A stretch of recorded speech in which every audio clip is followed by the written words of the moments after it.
صباح الفل على الجميع.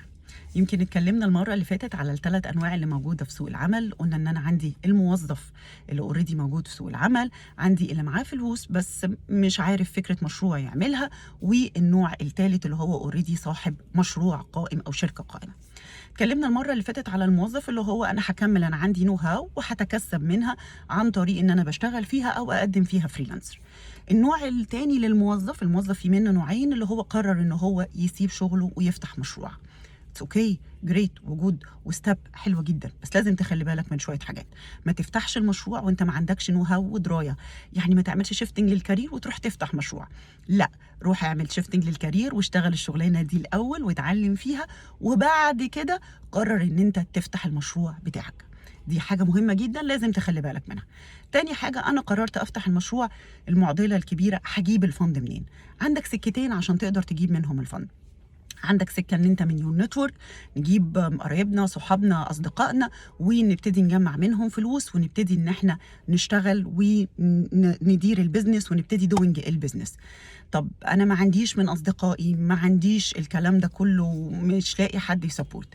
من هنا احب اشكر دكتور نبيل شلبي، يمكن من الناس القلائل والاوائل في مصر اللي عملت مابنج للانتربرينور، اللي بتقول ايه انواع الشركات اللي موجوده في السوق المصري اللي بتساعد الستارت اب والانتربرينور والناس اللي بتفتح مشروع ولسه ما عندهاش الاكسبيرينس العاليه او الفندنج.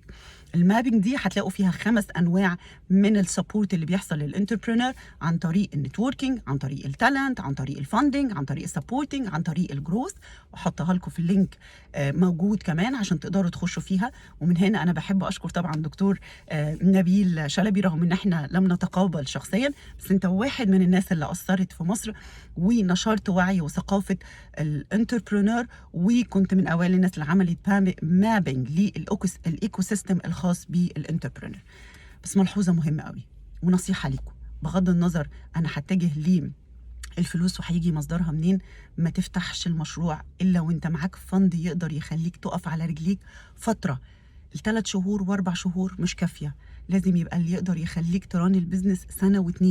يعني الفلوس اللي معاك جزء منها تروح تحطها في البنك عشان انت عندك احتياجات شهريه انت واسرتك. فانا المرتب اللي هيكفيني او الفلوس اللي هتكفيني عشان اقدر افتح بيتي اكس مضروب في سنه او سنه ونص، شيلهم وحطهم على جنب عشان تسحب كل شهر، عشان ما يجيش اخر الشهر معيش فلوس اتصرف بيها على بيتي، هتتحط تحت ضغط رهيب جدا.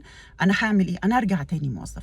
تاني حاجه، يبقى فيه من الفلوس اللي تقدر تخليك تاوبريت البيزنس ده وتدفع الايجارات وتدفع التكلفه بتاعه الموظفين. كل الحسبه دي لازم تكون واخد بالك منها لمده سنه على الاقل، عشان ممكن المشروع يبقى كويس جدا وناجح جدا وبدا تشوف ليه بوادر، بس لسه مش قادر تجيب البريك ايفن بوينت وتصرف على المشروع، فتلاقي نفسك وقفت في النص مش عارف تجيب فند او مش عارف تكمل. فحاول ان انت تبقى الفلوس موجودة تغطيني لمدة سنة عشان اقدر اكمل في المشروع، وربنا يكتب لنا يا رب كلنا النجاح. اهم حاجة صباحكم زي الفل وصنع في مصر.